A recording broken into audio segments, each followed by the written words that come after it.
Hola chicos, bienvenidos a prepararlaselectividad.com. Vamos con un nuevo vídeo de biología.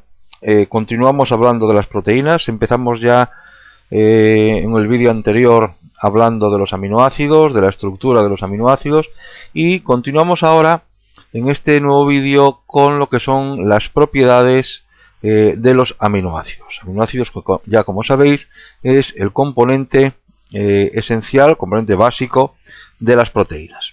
Bien, decir en cuanto a las propiedades de los aminoácidos que son sustancias incoloras, son sustancias cristalizables, más o menos solubles en agua, según, como veremos después, la característica del grupo R.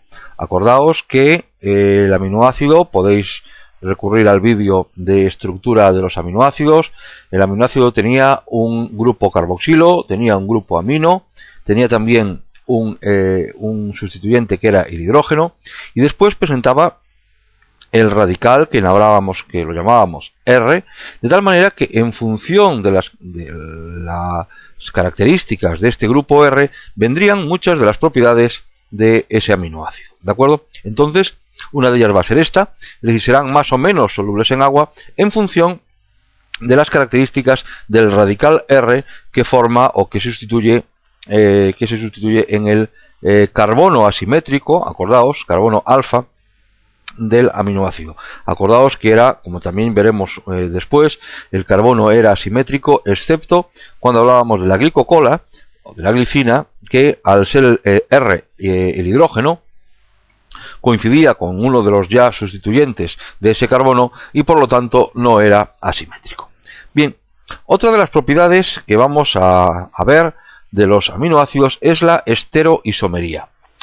Bien, para que exista esteroisomería, la condición necesaria es que exista un carbono asimétrico, que exista carbono alfa.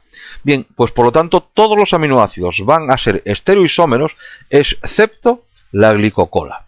Y no es la glicocola porque, de nuevo repetimos, tiene dos sustituyentes iguales, en este caso el hidrógeno. ¿Vale? Condición para que exista esteroisomería es que es necesaria la presencia de al menos un carbono asimétrico en esa molécula. ¿De acuerdo? Muy bien.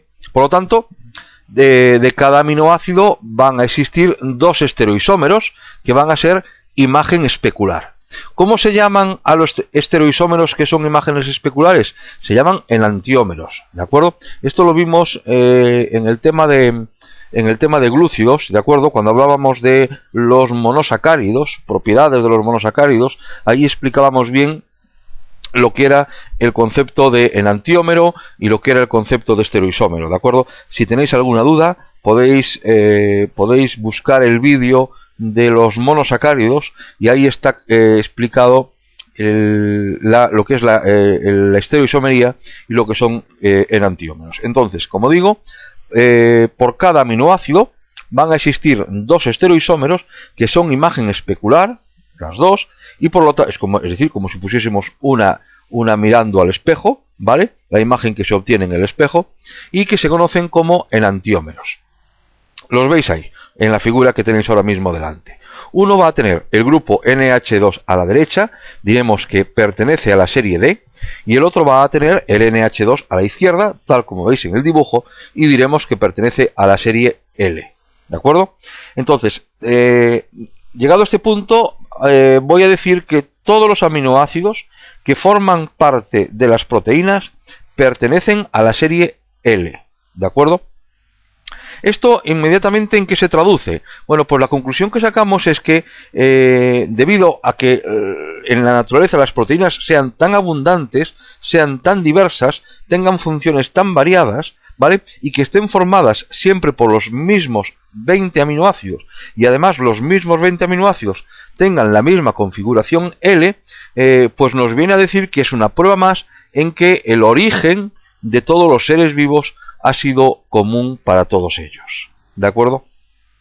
Entendamos bien entonces lo que son los dos esteroisómeros que se forman. Esteroisómero D, ¿vale? Si tiene el NH2 a la derecha, ahí lo tenéis a la derecha, y pertenecería a la serie L, si el NH2 se encuentra a la izquierda, tal como veis ahí tal como tenéis en el dibujo.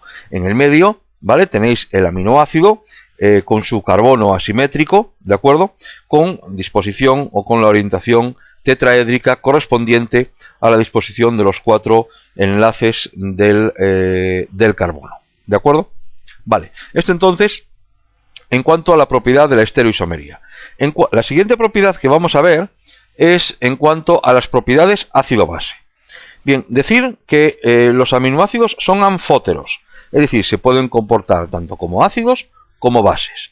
¿De qué dependerá de que se comporten como ácido o como base? Bueno, pues va a depender exclusivamente del pH del medio, ¿de acuerdo? Bien, sabemos, ahí tenéis la figura, o el nuevo esquema que os he puesto para que entendamos bien el concepto de las propiedades ácido-base del aminoácido. Sabemos que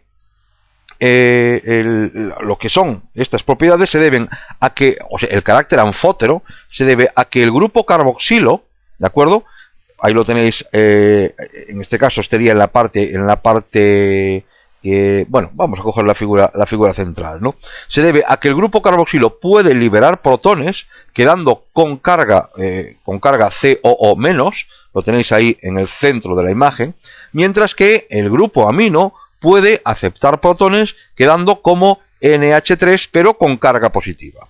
Es decir, lo que tenéis en la forma central, ahí tenéis el aminoácido con bien COO-, ¿de acuerdo? Porque ha cedido un protón, y por otro lado NH3+, porque ha captado un protón. Y esto es la forma que predomina a un pH próximo a la neutralidad, es decir, entre 6 y 7.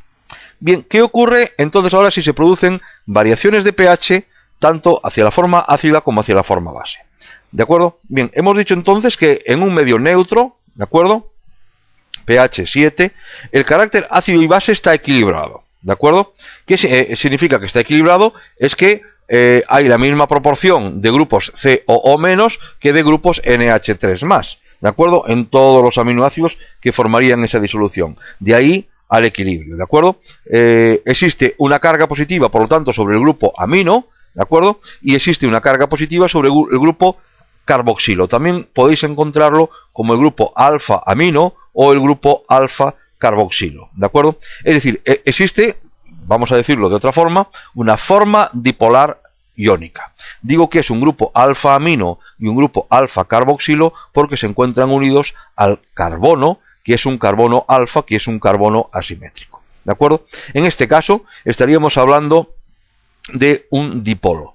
Bien, pero ¿qué ocurre si ahora lo que hacemos es modificar ese pH? Salimos del pH neutro, donde existía un equilibrio de carga, ¿vale? Y ahora vamos, pues por ejemplo, en un primer caso, a un medio ácido. En un medio ácido lo que ocurre es que el pH baja de 7 y nos colocamos en un medio donde abunda la concentración de protones, es decir, ha aumentado la concentración de protones. ¿Qué va a ocurrir? Bueno, pues que la molécula del aminoácido que se encontraba en forma dipolar, ¿vale? En forma dipolar iónica, pues ahora va a captar esos protones que hay en el medio. Por lo tanto, un protón irá al grupo COO, de tal manera que se neutraliza, y otro protón irá, pues evidentemente, al grupo NH2, quedando como NH3+. ¿De acuerdo? En este caso, al producirse una bajada en el pH, vamos a tener una forma en la cual se encuentra cargada positivamente, es decir, está actuando como una base. ¿De acuerdo? ¿Se entiende bien? Fijaos que la forma que tenéis en la izquierda y en el dibujo, es decir, es una forma que ha captado protones. Por lo tanto, al captar protones, está actuando como una base. ¿Se entiende bien? ¿Vale? Bueno, pues lo que sería la base conjugada del ácido correspondiente. ¿Y qué pasa si vamos ahora a un medio básico? Si vamos ahora a un medio básico, estaríamos hablando de un pH mayor que 7, por lo tanto hay una disminución en el número de protones. Si hay una disminución en el número de protones, el aminoácido va a liberar todos los protones que tiene, va a quedar cargado de forma negativa, como tenéis a la derecha, y estaríamos hablando de que en este caso el aminoácido actúa como un ácido. Espero que entonces esté bien entendido, que entendáis bien cuando el aminoácido actúa como ácido o cuando actúa como base. Bien, voy a repetirlo de nuevo muy rápido. Fijaos en la forma central del esquema que tenéis ahí, que es la forma dipolar iónica. Y como digo, es anfótera, ¿no? Puede actuar como ácido o puede actuar como base. Vamos a ver. Nosotros ya sabemos que un ácido es toda sustancia que cede protones en una disolución. Ese sería el concepto de ácido. Bien, pues ¿qué ocurre cuando se produce un aumento de pH? Si se produce un aumento de pH, ¿vale? Lo que va a ocurrir es que hay un déficit de protones, por lo tanto la forma central, ¿vale?, se va a convertir en la forma de la derecha, pero cediendo protones, ¿de acuerdo?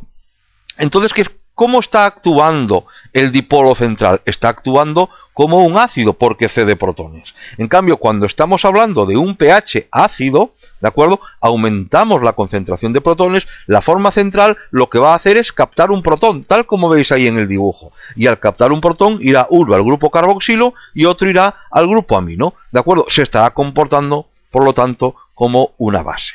Espero que esto lo hayáis entendido bien, ¿de acuerdo?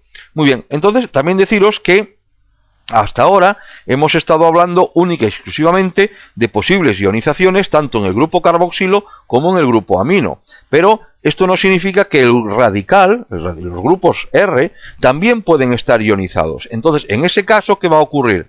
Va a ocurrir que la forma dipolar iónica, es decir, la neutralidad, por así decirlo, la concentración de protones, o si queréis, el valor de pH, en el cual el número de cargas positivas es igual al número de cargas negativas, no va a ser 7. No va a ser 7, ¿por qué? Porque aparte de estar ionizado el grupo carboxilo y el grupo amino, que eran entre los dos decíamos que existía igualdad de carga en niveles próximos a un pH 7, ahora, al haber también grupos o nuevas ionizaciones en el radical, va a ocurrir que el valor de pH para el cual se consigue que el número de cargas positivas sea igual al número de cargas negativas sea diferente al valor de 7 o próximo a 7.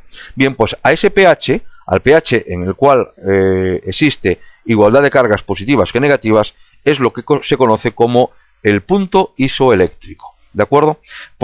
¿Entendéis? Entender esto. ¿Coincide el punto isoeléctrico con el pH 7? No. El punto isoeléctrico coincide con el pH 7, ¿de acuerdo?, o con pHs próximos a la neutralidad, si el radical, si los grupos R no se encuentran ionizados. Ahora, si se encuentran ionizados, los radicales, pues lo que va a ocurrir es que el punto isoeléctrico se va a desplazar bien por encima de 7 o bien por debajo de 7, ¿de acuerdo?